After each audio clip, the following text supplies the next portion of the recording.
Okay, here we are. We're on the journey, next chapter.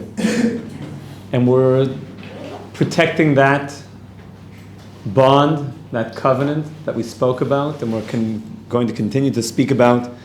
The question is, what is this bond? What is this bris? What is this covenant that we all made? And we made it.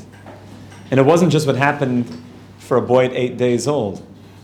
What is this bond? And if it happened at 8 days old, then how am I still obligated by it? I wasn't even aware of it when it happened. What is this bond? What is this bris? So look inside the Sefer. Bris. Let's talk about a bris.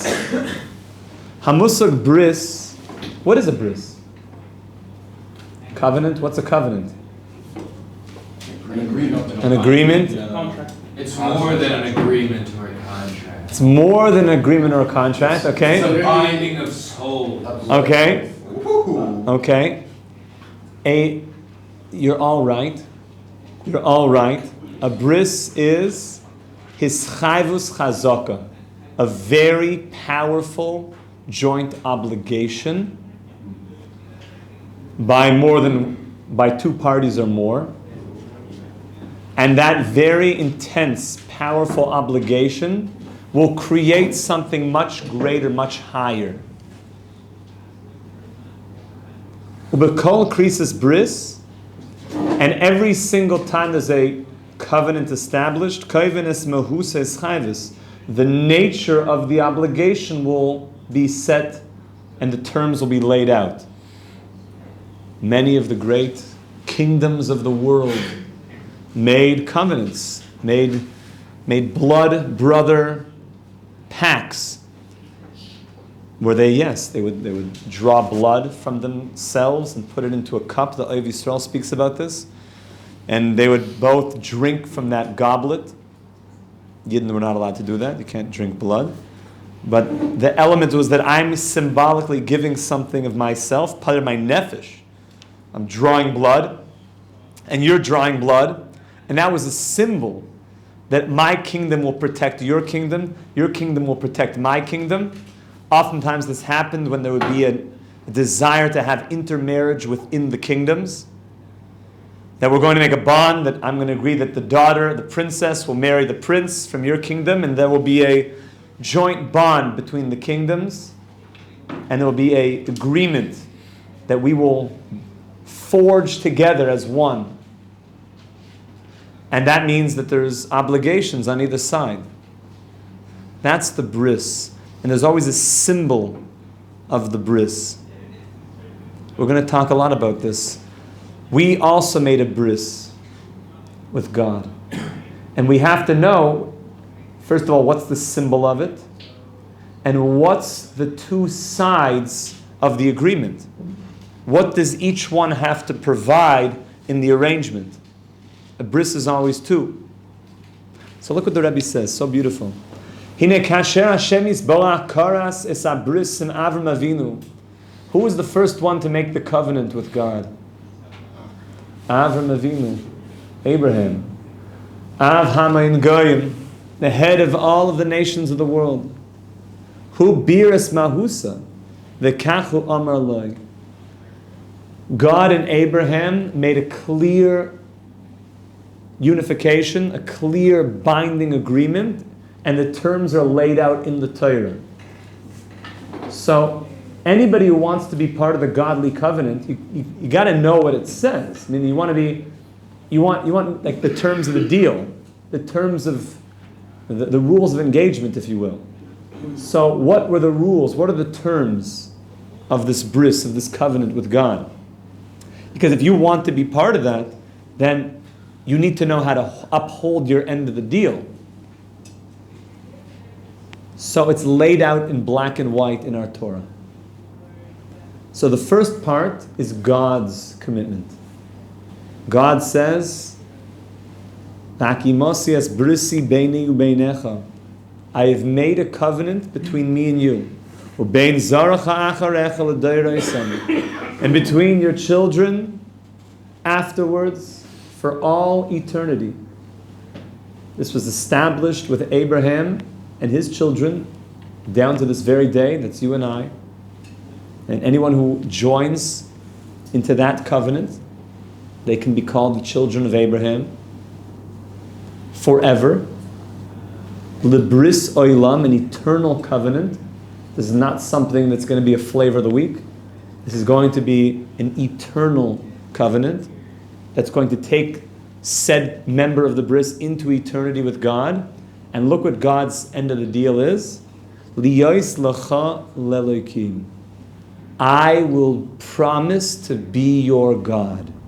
Ulezaracha acharecha. And to your children afterwards. Meaning, God's end of the bargain is, I will be deeply, intimately connected to you. That's my end of the bargain. I will be yours, so to speak. I will protect you. I'll be there for you. I will take you into the eternal life of the world to come. That's God's end of the deal. That's pretty good, by the way. That's you kind of want to be part of that agreement, you know. So the $1 million question is, so what do I have to do? I'd like to have God totally there for me at all times and going into eternity, and having God intimately being there for my children. My children now and my children for all eternity. So what do I have to do? So again, the Torah lays it out in black and white. Zois brisi asher tishmeru. This is the bris that you now need to guard. This is your end of the deal. Beini ubeinechem ubein zaracha acharecha. Between me and you and all your children afterwards.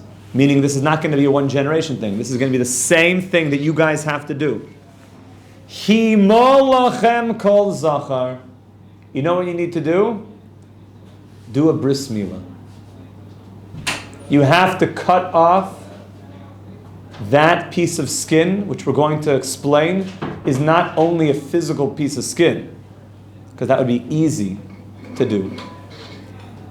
But on the simplest level, yes, you have to cut off that piece of skin, which is one of the signs of Klal Yisrael, even though so many of members of humanity now do that, knowing that it's something very healthy to do. There's a famous question, which is, when Yosef and the brothers finally met, so one of the signs that he said, Ani Yosef, I'm Joseph. And one of the signs that he showed that it was him was he showed the bris. I have the bris. Now the question is, but Joseph gave a bris to everybody in Egypt. Did you guys know that? No. Yeah. Joseph gave a bris to everybody in Egypt. That was all part of Joseph's way of creating holiness in that area. That should be even more so, son. He Well- was giving bris milah to the whole country. But they didn't. So how would he be recognizable as their brother and not just any other Egyptian? They all had brisim. He's like, and I did it. Maybe the other guy's Yosef, and you're just one of his disciples, one of his, you know. So how did they know? So one of the signs was that he had Priya. Priya is a unique secondary mitzvah, which we'll get to. There's not only one layer of skin there. By the way, there's 2 layers of skin, which is something we'll speak about a little bit later. They're going to do both. Just one. So nowadays they generally do them together, but in those days they only did the first layer. And the second, they say, is that you could tell that it was a bris that Yaakov Avinu did. It had the shemus, it had the shin dalad yud, it had... Because one of the things that the Moel thinks about is that when the child is born, the child, his hands and the child's head spells out a shin. Okay? You see that? And the child's arm and his torso, down to the bris, is a dalad. So, it's not good to have a shin dalad. You know? That's a demon. So there's only one thing that's missing. The yud. When you do the bris, you pull back the foreskin and you see the yud. That's the tip of the bris. The keter is the tip of the bris, is the yud. So when the moel does the bris, he's turning demonic forces into God. He's putting the yud there, and now you see a shin dalad yud. So that's one of the things that Amal thinks about when we do the bris. And the brothers saw when Yosef showed, they're like, I could see that Yaakov Avinu put Shakai there. So, Rabbi, Yeah. so sexuality unrestrained is demonic and restrained is godlike? Yeah. That's that, yes. And Hashem gave us that area to be exactly that the bris is in that place. Is that's where you could show yourself as being holy. And everybody knows when a person, God forbid, messes up in that area, he loses everything. That's why that area is called the Usoid. And Yosef Atzadik is the Usoid. A person could be on top of the world, could be some giant politician, and he makes one wrong move in that area, your whole life is gone. Because the Usoid means the foundation. You could build some giant building, the fanciest rooms, the fanciest edifice you could imagine. But if the foundation is rotten, if something goes wrong with the foundation of the building, the whole thing topples over, God forbid. That's your foundation. Everything that you're going to build in your life is building from that place. So God said, I'm putting the covenant right there. That's where the bond is going to be made. Is can you use that area in a holy way? God could have put this sign anywhere. It could have been, a tattoo on our arm. It could have been an ear piercing. It could have been a necklace that we would wear. But you might say that's not good. You could take off the necklace. It could be a pin, the seal of the President of the United States. It could have been, so that's also a sign of a covenant. Because when you wear that pin, you wear that emblem, there's a protection. Somebody messes with that person, they're not just messing with that person. They're messing with the President of the United States. It's a slight against the king himself. As long as the person upholds their end of the bargain. Why is it such a severe thing to burn a flag? I mean, it's just a piece of like nylon. But it symbolizes the whole thing. It symbolizes the whole thing. That's why it's such a severe felony, because it's saying that there's been a rebellion against the very covenant. There's a rebellion against the whole thing, the whole system. The bris is the whole system, is the whole thing. A person who guards that place is completely guarding everything. And like we mentioned in the first shir, that area is the area of pleasure. And therefore the entire symbol is that this is going to be a bond between God and us of pleasure. But you have to use it properly. But a person, like Eli mentioned, who doesn't use it properly, then that goes into the world of demonic. That's why it's all dependent on that, doing things in a holy way.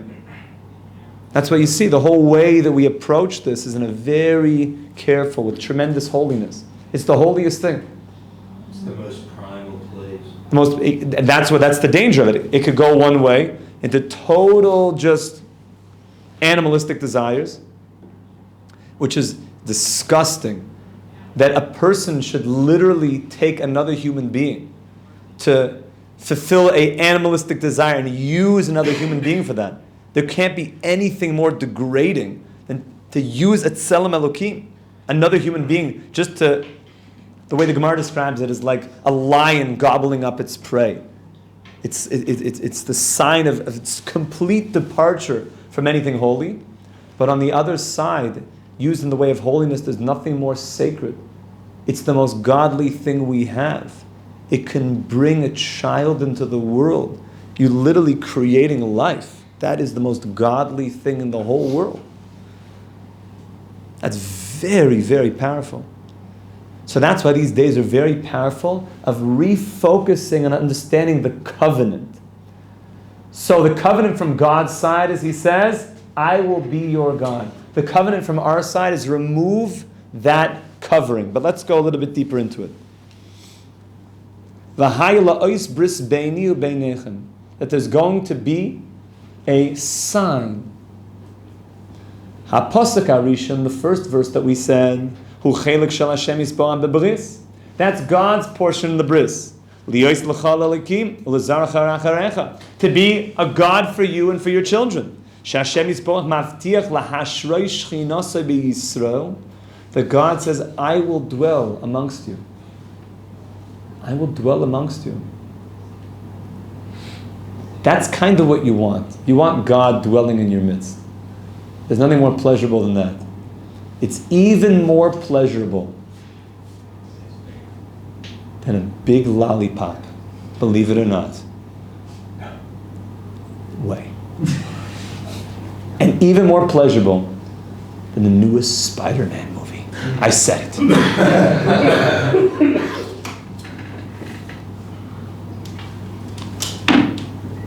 I didn't see it, but I know. It's much more pleasurable than that. Shenizkaliyos Am Hashem Bonav Ahuvav. That the promise is that Hashem says, I will be yours, and you will be beloved to me. You talk about people having anxiety and not knowing where they're going in this world, and just being lost. Well, all of that is because we're searching for pleasure in all the wrong places. If a person had a feeling of real closeness to God, what space is there for any anxiety? You're taken care of. There's a relationship. You're beloved. A son who feels loved by his father is a confident kid. He's happy, he's safe, he's secure. A person, us, we're sons to Hashem, our Father. When a person feels the love of the Father, there's a confidence. You know where you're going. You're cared for. So that's God's commitment. I'm going to be for you. What's our commitment? Haposek hasheni v'chelek shalanu unemaltem es besar orlaschem lachtoich alahaser sa'orla. Our job, you have to take off that foreskin. Now we're going to explain. So how do women do this? What happens if during the 8th day? Like I didn't even know about that. So we're going to learn that it's not just a physical piece of skin that we're talking about. The Zohar explains that skin represents a klipa, excellent. And a klipa means a shell, and a shell means Spiritual blockage. That's a good definition. A spiritual blockage. Anything that's blocking that crown, if you will. Anything that's blocking God consciousness in the world, like Spiderman. Unless I don't know, in the movie if he goes to Shachas Mincha Ma'ariv, I didn't see this one. He gets his bris milah. He gets his bris milah in this one. So, what a twist of, in plot. I guess they had new directors. The whole movie is just trying It's just one long tshuva movement, and then he comes to Shater and it's a Gavald. Okay, halavai. That would be. Spiderman, away. So fine. That would be a sign of yes, not a concealing of God. That you would take all that influence that you have, Spidey, and you would start talking to people about God. That would be actual revelation. And then I would encourage all of us to go see Spiderman. If that's what it was. According to my survey, not one person told me that that's what is actually going on. So, unless you learned it up differently. There's deep Kabbalah in it. Yeah? So, if so then we'll have to discuss. If, in fact, it's bringing the world to more God consciousness, then that would be a sign of a removal of klipa. But if it is if it's consumed and dealing with how can we basically show that God doesn't really run the world, and oftentimes in very subliminal ways. Movies are very subliminal. You have to be very careful because they put ideas deep into you that have a way of they stick there and they have a hard time getting out. And they create worldviews in you, sometimes subliminal, sometimes not so subliminal, where it kind of skews your way of seeing things and creates what's called suffix, different doubts, because it looks so real. It's so fast, it's so convincing. And even if you go in there like, come on, I know it's just a movie. Well, yeah, Well, maybe I'm just entertainment, Rabbi. Just going for some light entertainment. But it's only entertaining if you pretend it's real. Okay. A person has to be very honest with themselves. And usually you could just see this because they start talking about it, and then something comes out and they like quote something. It's like, oh, I thought it was just entertaining. Why is it still sticking to you? Like some spidey goo. It's like webbed in your brain. And then it becomes venom. And then it becomes venom. Menachem's like on fire, last day, you get it all in there. I've been prepared. Baruch Hashem. So God's end of the deal, as God says in this covenant, and we're going to develop this a lot, I will be your God. Okay? What's our end of the deal? To do the bris milah. We have to remove that orla. What does that orla mean? Is it just a piece of skin? No, the orla is a symbol for everything that conceals. Just think about it a second. You guys know I don't need to be that, give you that much anatomy, but it's this part that covers over the crown. When that part is removed, the crown is revealed. That crown is a symbol of God being the king, God being the crown. And exactly at that place, when there's other temptations, a person says, no, God is the king. If this goes with God's plan, I will do it. If it doesn't, it goes away from God's plan, then there's a crown that's there that reminds me. And this is all the power of Yosef at Tzaddik, like we explained, of being the master over yourself. A person who's a master of himself in this area is a master of himself in everything. I assume it means more than just doing the mitzvah, the bris milah. I assume it includes acting properly sexually too. Excellent, yes. It means anything, and it's even deeper than just, let's say, those matters. It's anything that creates God concealment in the world is called making problems with the bris. It's called, you didn't really cut off that foreskin. You still have things covering over the purpose. And that could be many, many different things. You have to ask yourself at any given moment, why am I doing this? So if the answer comes out like, for anything but God, then it means that I'm covering over the bris. And it says, I'll just leave you with one final chazal, that Avram Avinu, which we're going to spend a lot of time talking about, Avram Avinu is the first one to do the bris. Avram Avinu, it says, is sitting at the entryway to Gehenna, purgatory. And he's waiting there by the entrance. And he says, anybody who has a bris, come with me. It's like VIP. Like the guy's about to go down there, and Avram's like, nope, he's with me. Thank God, Good thing at 8 days. So the question is, like, really? The guy could have done terrible things his whole life, but because at 8 days he got a bris, so Avram Avinu is just going to save him? So the Sfarim all explain. It doesn't mean that you just got something at 8 days. It means that the rest of your life you protect what you got at 8 days. I.e., you live with this concept of making sure that nothing gets, so to speak, pulled back over. Which is one of the things that the Greeks had Hellenists do, sadly, is they pulled back the foreskin. Both, with different weights and hooks and things. Don't ask. Yeah, sorry. I think everyone was But, It was already bad Yeah. the first time. So, obviously it doesn't only mean there was a physical, because they wanted to go into the Greek gyms and they wanted to look like, you understand. It means that spiritually, they started pulling back over and they started saying, it's not about revealing God anymore. It's about concealing. It's about going into a world where I make decisions now that God is not what it's all about. So that's not keeping our end of the deal. It's an ongoing bris. It's an ongoing fight against not letting klippas conceal God consciousness in ourselves.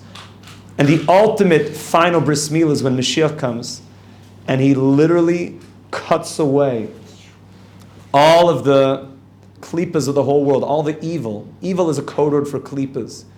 of taking a person away from God consciousness. When Mashiach comes and he just cuts it all away. Mashiach's going to be this ultimate moil. It's going to come with a giant Mila sword and just cut away all of the Ra. Yaakov's like, too much. All the Ra is going to be cut away. And with that, we're going to see the revelation of God's crown. It should be Amen. Amen. Amen. A wonderful day, Chevra. Call to.